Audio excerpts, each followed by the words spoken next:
किसी ने सोचा नहीं था कि अमेरिकी नौसेना की शान, उसके गौरव का प्रतीक यूएसएस अब्राहम लिंकन हूती के हमलों से क्षतिग्रस्त होगा।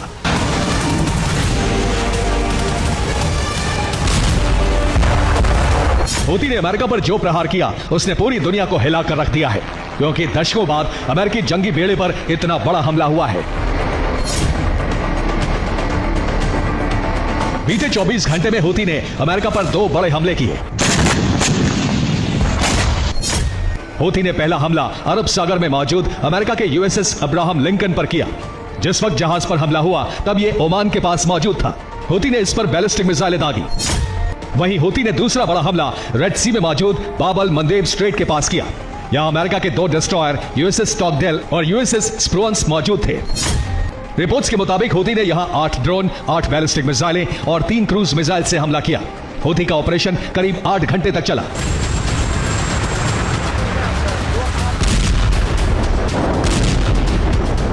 हूती ने अमेरिकी युद्धपोतों और डिस्ट्रॉयर पर हमले करने का ऐलान खुद किया। हूती के प्रवक्ता याह्या सारी ने इसे गाजा का प्रतिशोध बताया। हूती के हमलों में अमेरिका को कितना नुकसान पहुंचा है, इसका अंदाजा इन तस्वीरों से लगाया जा सकता है। दावा किया जा रहा है कि ये अरब सागर में मौजूद यूएसएस अब्राहम लिंकन का वीडियो है। तस्वीरों में अमेरिकी युद्धपोत से उठता धुआं साफ साफ देखा जा सकता है। वहीं युद्धपोत के कुछ हिस्से क्षतिग्रस्त दिख रहे हैं।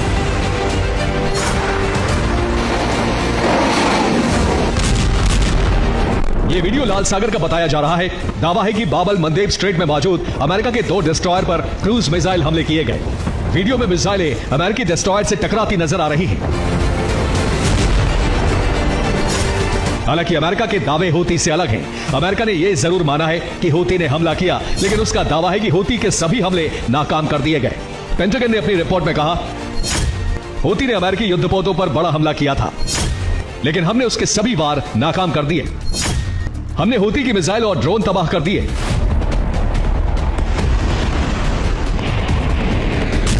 अमेरिका भले ही हमलों को नाकाम करने की बात कहे, लेकिन इतना तो तय है कि उसने अमेरिकी युद्धपोत अब्राहम लिंकन और उसके डिस्ट्रॉयर पर बड़ा हमला किया है।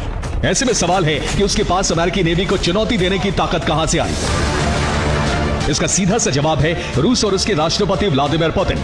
रिपोर्ट्स की माने तो रूस एक बेहद सीक्रेट रूट के जरिए हूती तक हथियार पहुंचा रहा है, और इन्हीं हथियारों के दम पर हूती में अमेरिकी जहाजों पर हमले की हिम्मत आई है। सवाल है हूती तक रूस के हथियार कैसे पहुंच रहे हैं, वो भी आपको बताते हैं। दरअसल रूस ईरान के रास्ते हूती तक हथियार पहुंचा रहा है। ये रूट कैस्पियन सागर से शुरू होता है। सबसे पहले रूस के अस्त्रखान बंदरगाह से जहाजों के जरिए हथियार ईरान के अंजाली बंदरगाह तक लाए जाते हैं। यहां से हथियारों को ट्रकों में लादा जाता है। फिर से ट्रक ईरान के अलग अलग शहरों से होते हुए चाबहार पोर्ट तक पहुंचते हैं। चाबहार पोर्ट पर इन हथियारों को ट्रकों से उतारकर दोबारा जहाजों में लोड किया जाता है। फिर से समंदर के रास्ते ओमान की खाड़ी से होते हुए अदन की खाड़ी में पहुंचते हैं, जहां हूती के लड़ाके हथियारों की शिपमेंट को अपने कब्जे में ले लेते हैं।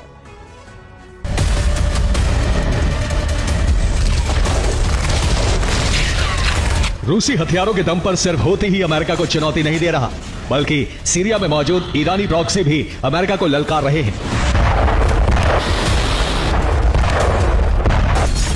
सीरिया में मौजूदा ईरानी प्रॉक्सी ने अमेरिकी बेस पर हमले किए हैं। ये हमले अमेरिका के शद्दादी बेस पर किए गए। हमले में बेस का एक हिस्सा तबाह होने का दावा किया गया है।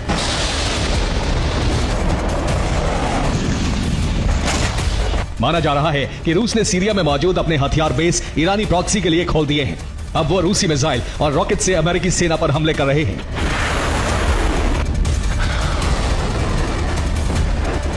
लेकिन सवाल है कि रूस अरब में अमेरिका के खिलाफ खेमेबंदी क्यों कर रहा है? आखिर इसके पीछे उसका मकसद क्या है? दरअसल इसके पीछे रूस के 2 फायदे हैं। नंबर 1, वो अमेरिका को अरब युद्ध में फंसाना चाहता है ताकि यूक्रेन से उसका ध्यान हटाया जा सके। नंबर 2, रूस अरब में अमेरिका की सत्ता कमजोर करना चाहता है ताकि अरब से उसके वर्चस्व को खत्म किया जा सके। हालांकि अमेरिका रूस के इरादों से वाकिफ है और उसने ईरानी प्रॉक्सी को खत्म करने का मिशन शुरू कर दिया है। हूती पर जवाबी हमले के लिए अमेरिका ने अरब में अपने F-35 फाइटर जेट उतार दिए हैं। ऐसा पहली बार है जब अमेरिका ने अरब में F-35 से हमले किए। अमेरिकी हमले पर ओपन सोर्स इंटेल की रिपोर्ट में कहा गया है अमेरिकी हमले में हूती के 10 हथियार डिपो तबाह हो गए। हूती के 2 प्रमुख हेडक्वार्टर तबाह करने का दावा किया गया है। हमले में हूती के 10 लड़ाकों के मारे जाने की खबर है। अमेरिका ने न सिर्फ हूती पर भीषण पलटवार किया, बल्कि सीरिया में ईरानी प्रॉक्सी पर भी आसमान से बम बरसाया। अमेरिकी सेंट्रल कमांड के कमांडर माइकल कोरेला ने अपने एक बयान में कहा, यह हमले पेट्रोलिंग बेस शताब्दी पर हमले का जवाब है। ईरानी प्रॉक्सी को अमेरिका से नहीं उलझना चाहिए। साफ है, अमेरिका किसी भी सूरत में अरब से अपना कंट्रोल नहीं खोना चाहता है। ऐसे में माना जा रहा है कि वो ईरानी प्रॉक्सी के खिलाफ बड़ी जंग छेड़ सकता है। हालांकि रूसी हथियार की सप्लाई अगर जारी रही तो अमेरिका के लिए प्रॉक्सी से जंग इतनी आसान नहीं होने वाली। Bureau report, TV9 Bharatvarsh.